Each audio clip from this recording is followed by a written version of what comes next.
नमस्ते। जय श्री राम। जय सनातन संस्कृति। जय भारत। तो मित्रों, आप सभी लोगों का मेरे चैनल राष्ट्रवादी सनातन भारत में बहुत स्वागत है। आप मेरे चैनल को फॉरवर्ड कीजिए, लाइक कीजिए, सब्सक्राइब कीजिए, कमेंट भी कीजिए। स्वागत है। तो आज हम लोग एक महाभारत की नई कथा के ऊपर चर्चा करने वाले हैं। महाभारत भारत की गौरवशाली कथा, अध्याय 71, भीष्म पर्व। और अध्याय का शीर्षक है भीष्म अर्जुन आदि योद्धाओं का घमासान युद्ध। तो कल के एपिसोड में, पिछले दिन के एपिसोड में जैसा हमने देखा कि भीम और भीष्म पितामह के बीच घमासान युद्ध हुआ। अब मोर्चा अर्जुन संभालने वाले हैं और अर्जुन और भीष्म के बीच घमासान होने वाला है। तो अब देखते हैं इसमें क्या घटना होने वाली है।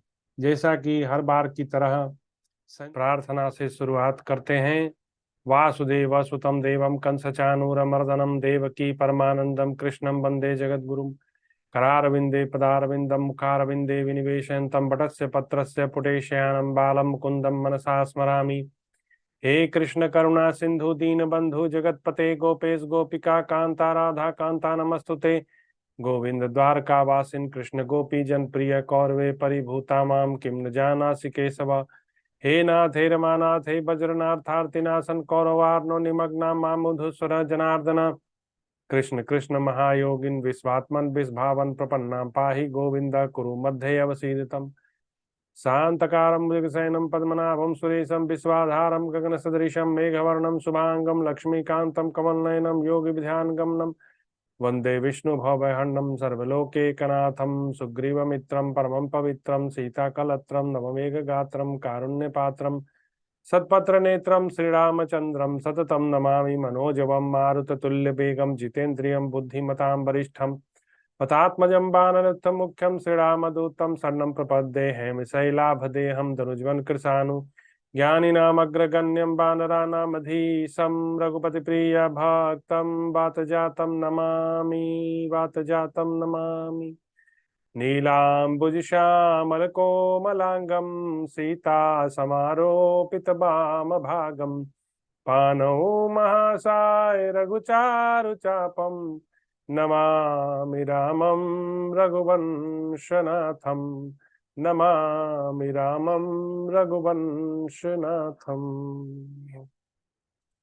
की तरह Sanjay is doing live telecast to Maharaj Dhritarashtra from Kurukshetra, although he is sitting with Dhritarashtra, but he was capable of visualizing all the things happening there in the Kurukshetra by the grace of Vedavyas.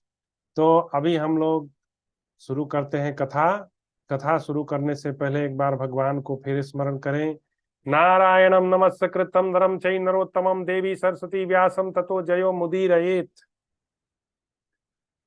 Bhishma पर्व अध्याय 71, भीष्म अर्जुन आदि योद्धाओं का घमासान युद्ध। संजय उवाच। संजय कहते हैं, महाराज धृतराष्ट्र अपने भाइयों तथा दूसरे राजाओं को भीष्म के साथ उलझा हुआ देख अस्त्र उठाए हुए अर्जुन ने भी गंगानंदन भीष्म पर धावा कर दिया। अब भीष्म जी सब पर भारी पड़ रहे थे, तो सबसे बड़े धनुर्धर भीष्म जी थे। तो भीष्म जी के सामने भी कोई एक महान धनुर्धर की आवश्यकता थी। तो पांडव दल से अर्जुन जैसा कोई धनुर्धर था नहीं। तो अर्जुन को जो है पांडवों के बैकअप में आगे आना पड़ा भीष्म को रोकने के लिए। पांचजन्य शंख और गांडीव धनुष का शब्द सुनकर तथा अर्जुन के ध्वज को देखकर हमारे सब सैनिकों के मन में भय समा गए। अब पांचजन्य शंख जो है भगवान श्री कृष्ण का है। सबके शंख का अलग अलग नाम था। अर्जुन के शंख का नाम था देवदत्त और महाराज युधिष्ठिर के शंख का नाम था अनंत विजय, भीम जी के शंख का नाम था पौंड्रक, उसके बाद भगवान श्री कृष्ण का शंख हुआ पांचजन्य, और नकुल सहदेव का था सुघोष और मणिपुष्पक। ऐसे हर योद्धाओं के शंख का अलग अलग नाम हुआ होता था।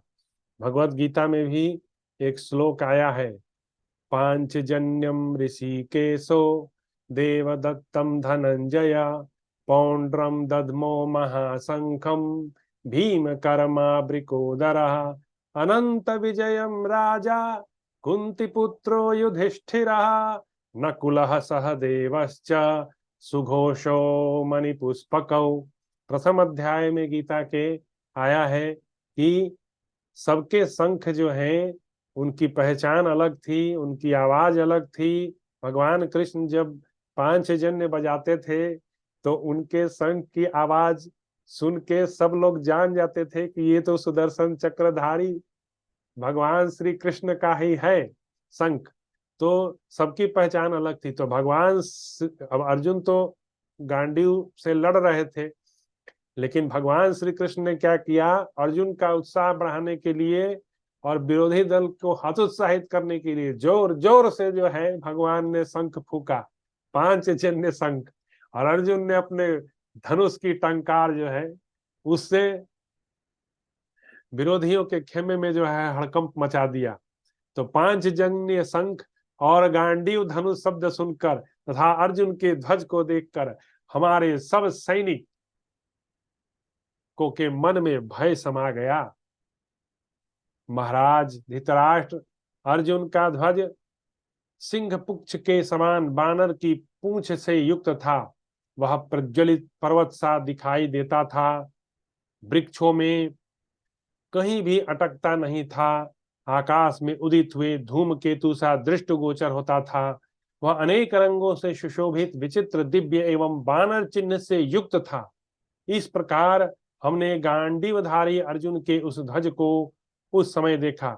हनुमान जी जो है युद्ध नहीं लड़ रहे थे, लेकिन हनुमान जी ने भीम को आशीर्वाद दिया था। वो एक पूंछ वाली घटना है, आप लोगों को पता होगा, तो वो मैं कथा अभी फिर से कहूंगा नहीं, एपिसोड लंबा हो जाता है, तो वो कभी अलग से मैं आप लोगों के लिए एपिसोड बना दूंगा। तो हनुमान जी अदृश्य रूप से अर्जुन के रथ पर सवार थे, उनके झंडे में, उनके बाण में, हर जगह जो है हनुमान जी अदृश्य रूप से लड़ाई कर रहे थे। उस महान समर में हमारे पक्ष के योद्धाओं ने स्वर्णमय पीठ से युक्त गांडीव धनुष को आकाश के भीतर मेघों की घटा में चमकती हुई बिजली के समान देखा। ऐसा लगा जैसे बिजली कड़कड़ा रही हो। अर्जुन आपकी सेना का संहार करते हुए इंद्र के समान गर्जना कर रहे थे। इस समय हम लोगों ने उनके हस्ततलों का बड़ा भयंकर शब्द सुना। भयंकर अस्त्र वाले अर्जुन ने प्रचंड आंधी, बिजली तथा गर्जना से युक्त मेघ के समान संपूर्ण दिशाओं को अपनी बाणों की वर्षा से प्लावित करते हुए गंगानंदन भीष्म पर सब ओर से धावा किया।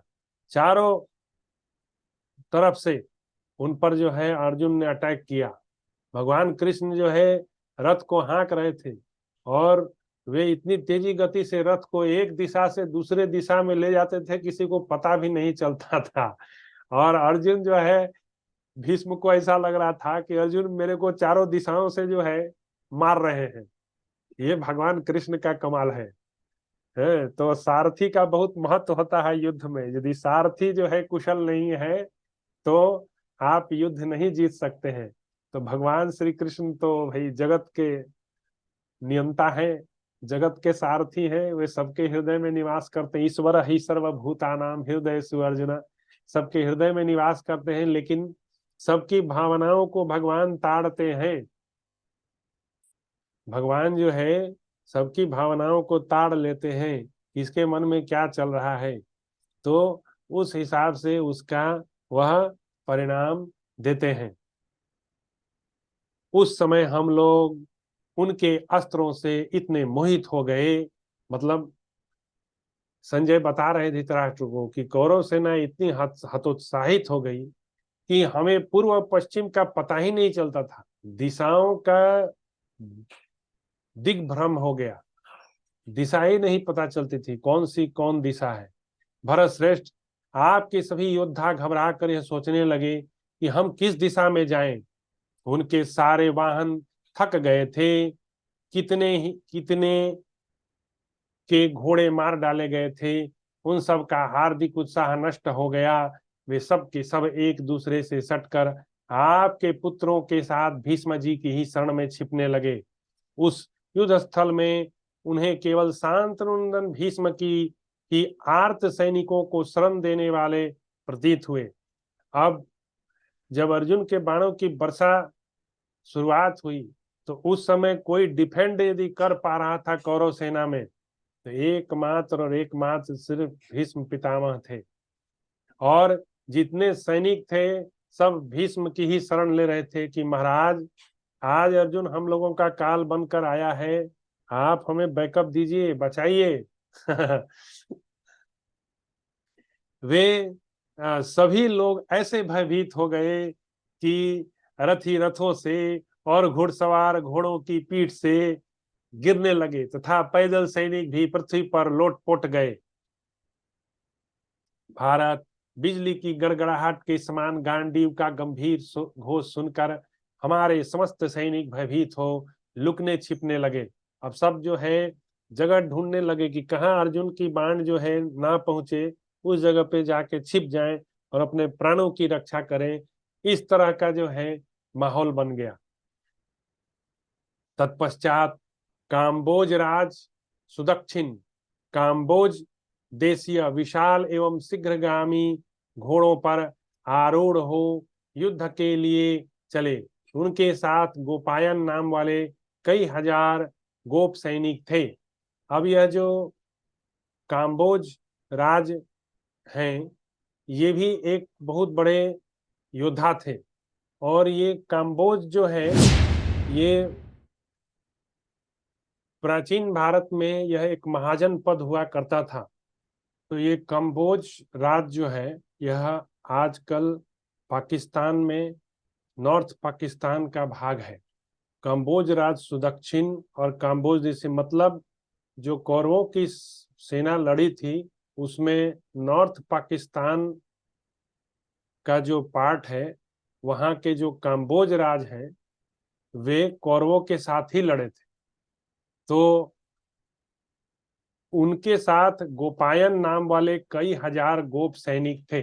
मतलब आज का जो प्रेजेंट जो जो पहले जो कंबोज था वह अभी पाकिस्तान में पड़ता है, नॉर्थ पाकिस्तान में, और शायद नॉर्थ ईस्टर्न अफगानिस्तान के आसपास में वह इलाका है। प्रजानाथ समस्त कलिंग देशीय प्रमुख वीर, कलिंग देश का मतलब वह ओडिशा है। कलिंग देशीय प्रमुख वीरों से घिरे हुए कलिंग राज भी युद्ध के लिए आगे बढ़े। उनके साथ मद्र, सौवीर, गांधार, और गांधार भी जो है पाकिस्तान में है, और त्रिगत देशीय योद्धा भी मौजूद थे। उनके सिवा राजा जयद्रथ संपूर्ण राजाओं को साथ ले दुशासन को, ये सिंधु नरेश थे, सिंधु भी पाकिस्तान का ही भाग है। तो बहुत सारी जो सेनाएं कौरवों के साथ थी वे सब पाकिस्तान वाला जो पार्ट है वहां से आई हुई थी, जो कौरवों के पक्ष से लड़ रही थी। उनके सिवा राजा जयद्रथ संपूर्ण राजाओं को साथ ले दुशासन को आगे करके चला। उसके साथ भी अनेक जनपदों के लोगों की पैदल सेना मौजूद थी। मतलब हमारा भारत का जो 16 महाजन पद था वह कितना विस्तृत था, वह अफगानिस्तान तक फैला हुआ था। और आज हम जो है बहुत ज्यादा सिकुड़ गए हैं, और राजनेताओं ने कुछ कुछ गलतियां की हैं जिसके कारण यह हमारी हालत हुई है। तो वह गलती अब दोबारा हम लोग ना करें, इसका जो है सरकार को, जो भी करंट गवर्नमेंट है उसको इस बात का ख्याल रखना चाहिए। इसके सिवा आपके पुत्र की आज्ञा से 14,000 अच्छे घुड़सवार सुबल पुत्र शकुनी को घेर कर खड़े हुए। भरत श्रेष्ठ फिर पृथक पृथक रथ और वाहन लिए आपके पक्ष के ये सब महारथी वीर सम्रांगण में अर्जुन पर अस्त्र शस्त्रों का प्रहार करने लगे। इधर चेदी, अब जो चेदी देश है वह बुंदेलखंड में एमपी का कोई पार्ट है, चेदी नरेश।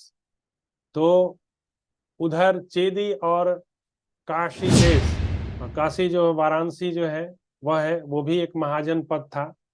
तो काशी देश के पैदल सैनिकों के साथ तथा पांचाल और सृंजय देश के रथियों सहित धृष्टद्युम्न आदि समस्त पांडव वीर धर्मपुत्र युधिष्ठिर की आज्ञा से समरभूमि में आपके सैनिकों का संहार करने लगे। तो अब चेदी की जो सेना है, काशी देश की जो सेना है तथा पांचाल की जो सेना है, सृंजय देश की सेना है, ये सब पांडवों की तरफ से जो है वे लड़ रहे थे और कौरवों को मार रहे थे। रथियों, हाथियों, घोड़ों और पैदलों के पैरों से उड़ी हुई धूल राशि ने मेघों की भारी घटा के समान आकाश में व्याप्त होकर उस युद्ध को भयंकर बना दिया। तोमर, भीष्म, तोमर, नराज और प्रास आदि धारण करने वाले हाथी सवार, घुड़सवार तथा रथारोही योद्धाओं की विशाल वाहिनी के साथ किरीटधारी अर्जुन से भिड़ गए। अब भीष्म और अर्जुन के बीच में 1-to-1 जो है फाइट शुरू हो गया। अब देखते हैं इन दोनों में कौन जीतता है। फिर अवंती नरेश काशीराज के साथ भिड़ गए। सिंधु राज जयद्रथ भीमसेन के साथ तथा पुत्रों और मंत्रियों सहित अजात शत्रु राजा युधिष्ठिर यशस्वी मद्रराज शल्य के साथ युद्ध करने लगे। प्रजानाथ विकर्ण सहदेव के साथ और चित्रसेन शिखंडी के साथ भिड़ गए। मैं इन जितने देशों का नाम आया है वह आपको बता दूंगा एक जगह समराइज करके अंतिम में कि कौन कौन से योद्धा कहाँ कहाँ के थे। मत्स्य देशीय योद्धाओं ने दुर्योधन और शकुनी का सामना किया। द्रुपद, चेकितान और महारथी सात्यकी ये अश्वत्थामा सहित महामना द्रोण से भिड़ गए। कृपाचार्य और कृतवर्मा इन दोनों ने धृष्टद्युम्न पर धावा किया। इस प्रकार अपने अपने घोड़ों को आगे बढ़ाकर तथा हाथी एवं रथों को घुमाकर समस्त सैनिक सब ओर युद्ध करने लगे। और याद कीजिए ये युद्ध जो है बड़े स्ट्रेटजी से हो रही है। पांडवों ने जो है सैन पक्षी, बाज पक्षी के शेप का जो है व्यूह बनाया है और कौरव सेना जो है उन्होंने मकर, घड़ियाल के जैसा जो है एक व्यूह बनाया है और सब अपने अपने पोजीशन से जो है लड़ रहे हैं। प्रजानाथ बिना बादल के ही दुसहा बिजलियां चमकने लगी, संपूर्ण दिशाएं धूल से भर गए और भयंकर वज्रपात की सी आवाज से बड़ी बड़ी उल्काएं गिरने लगी। बड़े जोर की आंधी उठ गई, धूल की वर्षा होने लगी। सेना के द्वारा उड़ाई हुई धूल से आकाश में सूर्यदेव छिप गए। उस समय समस्त प्राणियों पर बड़ा भारी मोह छा गया, क्योंकि वे धूल से तो दबे ही थे, अस्त्रों के समुदाय से भी पीड़ित थे। वीरों की भुजाओं से छुटकर सब प्रकार के आवरणों का भेदन करने वाले बाण समूहों के भयानक आघात सबोर हो रहे थे। भरत श्रेष्ठ उत्तम भुजाओं द्वारा ऊपर उठाए हुए नक्षत्रों के समान निर्मल एवं चमकीले अस्त्र आकाश में प्रकाश फैला रहे थे। भारत भूषण सोने की जाली से ढकी और ऋषभ चर्म की बनी हुई विचित्र ढालें संपूर्ण दिशाओं में गिर रही थीं। सूर्य के समान चमकीले खड्गों से सब ओर काट कर गिराए जाने वाले शरीर और मस्तक संपूर्ण दिशाओं में दृष्टिगोचर हो रहे थे। पूरा युद्ध भूमि शमशान प्रतीत हो रहा था। इतने ही महारथियों के रथों के पहिए धुरे और भीतर की बैठक के टूट फूट नष्ट हो गए। बड़ी बड़ी ध्वजाएं खंडित होकर गिर गईं, घोड़े मार दिए गए और वे महारथी स्वयं भी मारे जाकर धरती पर जहां तहां गिर पड़े। उस स्थान में कितने ही घोड़े अस्त्र शस्त्रों के आघात से घायल होकर अपने रथियों के मारे जाने के बाद भी रथ खींचते हुए भागते और गिर पड़ते थे। भारत कितने ही उत्तम घोड़ों के शरीर बाणों से आहत होकर छत विछत हो गए थे, तो भी रथ के साथ रस्सी में बंधे थे, इसलिए रथ के जुओं को इधर उधर खींचते थे। राजन कितने ही रथारोही युद्ध स्थल में एक ही महाबली गजराज के द्वारा घोड़ों और सारथियों सहित कुचले हुए दिखाई पड़े। समस्त सेनाओं में भीषण मार काट मची थी और बहुत से हाथी गंधयुक्त गजराज के मद की गंध सूंघ कर उसी के भ्रम से निर्बल हाथी को भी मार गिराने के लिए पकड़े लेते थे। तोमरों सहित प्राण शून्य होकर गिरे हुए महावतों और नराचों की मार से मरकर गिरने वाले हाथियों से वह रणभूमि आच्छादित हो गई। सैन्य समूहों के उस भीषण संघर्ष में आगे बढ़ाए हुए बड़े बड़े हाथियों से टकराकर युद्ध में कितने ही छोटे छोटे हाथी के अंग भंग हो जाने के कारण सवारों और ध्वजों सहित गिर जाते थे। महाराज, उस युद्ध में कितने ही हाथियों के द्वारा विशाल सर्पराज के समान सूढ़ों से खींचकर फेंके हुए रथों के ध्वज और कुबर चूर चूर होकर गिरते देखे जाते थे। कितने ही दंतार हाथी रथ समूहों को तोड़ फोड़कर उनमें बैठे हुए रथियों को उनके केस पकड़कर खींच लेते और वृक्ष की शाखा की भांति उन्हें घुमाकर धरती पर दे मारते। इस प्रकार उस युद्ध में अन्य रथियों की धज्जियां उड़ जाती थी।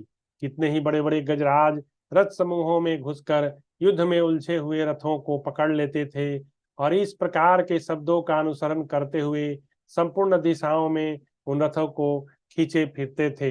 इस प्रकार रथों से रथियों को खींचे जाने वाले उन हाथियों का स्वरूप ऐसा जान पड़ता था मानो वे तालाब में वहां उगे हुए कमलों का समूह खींच रहे हों।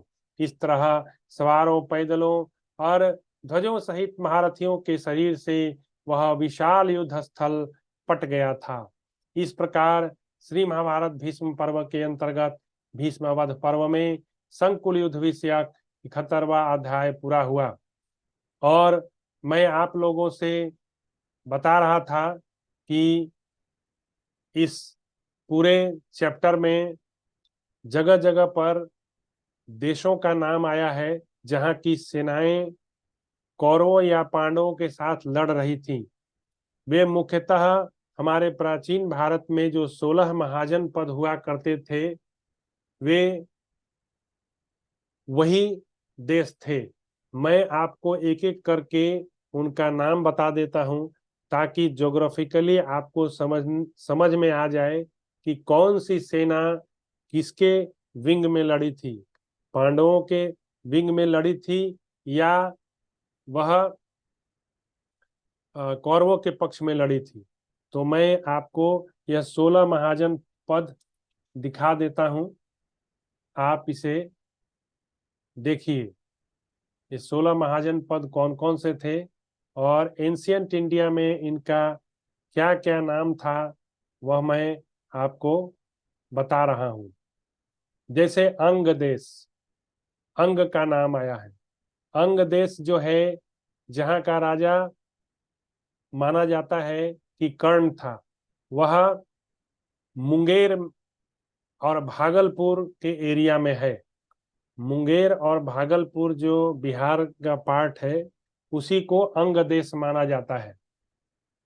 दूसरे मगध, मगध जो है यह गया और पटना के क्षेत्र, ये भी बिहार का ही पार्ट है, मगध। तो अंग और मगध ये दो महाजन पद हुआ करते थे प्राचीन भारत में, और ये दोनों बिहार से ही बिलोंग करते हैं। तीसरा आया काशी। काशी जिसे हम लोग बनारस या वाराणसी कहते हैं, ये महाजन पद यूपी में स्थित है। चौथा है वत्स।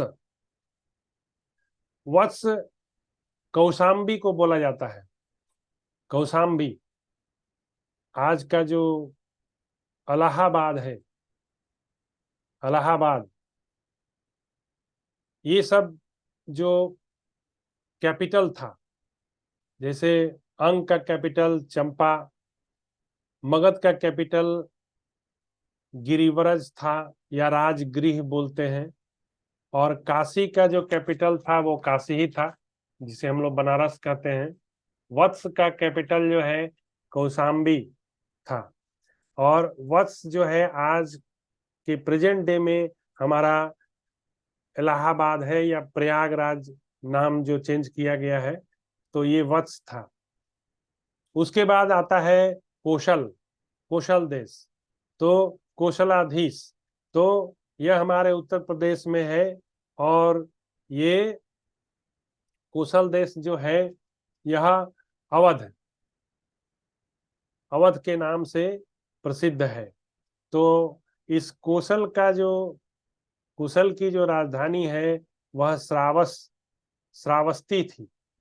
श्रावस्ती जो है वह कोशल की राजधानी थी, और ये भी उत्तर प्रदेश का पार्ट है। उसके बाद आता है सूरसेन। सूरसेन मथुरा उसकी कैपिटल है, और यह भी उत्तर प्रदेश का ही पार्ट है। ये भी महाजन पद वहीं से बिलोंग करता है। उसके बाद आता है पांचाल, और पांचाल जो है यह, इसकी राजधानी जो है काम्पिल्य थी उस समय, और ये आजकल का जो मॉडर्न बरेली है, बरेली, ये पांचाल देश जो है वह आज का मॉडर्न बरेली है। इसके बाद आया कुरु, इसकी राजधानी इंद्रप्रस्थ। इंद्रप्रस्थ, और ये कौन सा एरिया है, ये है Meerut, Meerut and south east, south eastern Haryana. तो ये कुरु जो है मेरठ और साउथ ईस्टर्न हरियाणा का भाग है। कुरुक्षेत्र वाला जो भाग है वह पूरा, तो इसमें मेरठ भी आ जाता है और हरियाणा भी। इसके बाद आता है मत्स्य। मत्स्य जहां पांडवों ने जो है 1 वर्ष का अज्ञातवास बिताया था, ये बड़ा महत्वपूर्ण है। और उन्होंने कौन सा जगह पिक किया, मरुभूमि, जयपुर। जयपुर में जो है उन्होंने शरण लिया। आज का जो जो उस मतलब महाभारत काल का जो मत्स्य था वो आज का जयपुर है जो राजस्थान में है। और आगे चलते हैं, चेदी। अब चेदी नरेश आया जहां का शिशुपाल था। चेदी जो है, चेदी बुंदेलखंड का भाग है। यह बुंदेलखंड का भाग है जो सेंट्रल इंडिया मध्य प्रदेश में आता है। उसके बाद आया अवंती। अवंती की राजधानी जो है उज्जैनी है, और यह आज का जो प्रेजेंट है मालवा या मध्य प्रदेश, यह है अवंती। उसके बाद आता है गांधार। गांधार जो है उसकी राजधानी हुई तक्षशिला, और यह आज पाकिस्तान में है, वह रावलपिंडी, और यहाँ की सेना कौरवों के साथ ही लड़ी थी। उसके बाद आता है कंबोज। कंबोज जो है उसकी राजधानी हुआ करती थी पुंछ। जो रजौरी या हाजरा, ये कंबोज जो है it is situated in present day Kashmir and Hindu Kush. ये काम्बोज है। उसके बाद अस्माका और असाका, और इसकी राजधानी थी कोटाली। और यह गोदावरी के तट पर जो है स्थित है। ये गोदावरी के तट पर स्थित है और यह भी एक महाजनपद है। फिर है वाजी, वैशाली, ये भी बिहार। तो मतलब बिहार से 3 हो गए, अंग हो गया, मगध हो गया और वाजी हो गया। तो 3 महाजनपद जो है वो बिहार से बिलोंग करते थे। तो वाजी को वैशाली, उसकी कैपिटल जो है वैशाली थी। उसके बाद अंत में आया माला, इसकी राजधानी जो है कुशीनार थी। और ये आता है उत्तर प्रदेश, देवरिया क्षेत्र में आता है। तो ये पूरे 16 महाजनपद है। तो मित्रों, इसी तरह मेरे चैनल को सब्सक्राइब कीजिए, लाइक कीजिए, फॉरवर्ड कीजिए, और आप लोग सत्य घटनाओं से जुड़ें, क्योंकि मैं जो कथा आपको बता रहा हूँ वह महाभारत की एक्चुअल कथा है जो वेद व्यास ने लिखी है। आपने बहुत सारे सीरियल और कथाएं सुनी होंगी, लेकिन उसमें बहुत ज़्यादा जो है मैन्युफैक्चर्ड रहता है, वह ओरिजिनल कथाएं नहीं रहती हैं। उसे कॉमर्शियलाइज किया जाता है पैसा कमाने के व्यू से, मूर्ख बनाकर। तो आप ओरिजिनल चीज को देखिए, ओरिजिनल चीज आप जान जाओगे तो आपका सारा जो है भ्रम दूर हो जाएगा। और जितने नकली चीज आज तक आपने देखा है तो आपको यह समझ आ जाएगा कि अभी तक हमने अपना समय जो है गवाया। तो इसी के साथ मैं अपनी वाणी को विराम देता हूं, और आप लोगों का बहुत बहुत धन्यवाद। जय श्री राम, जय सनातन संस्कृति, जय भारत।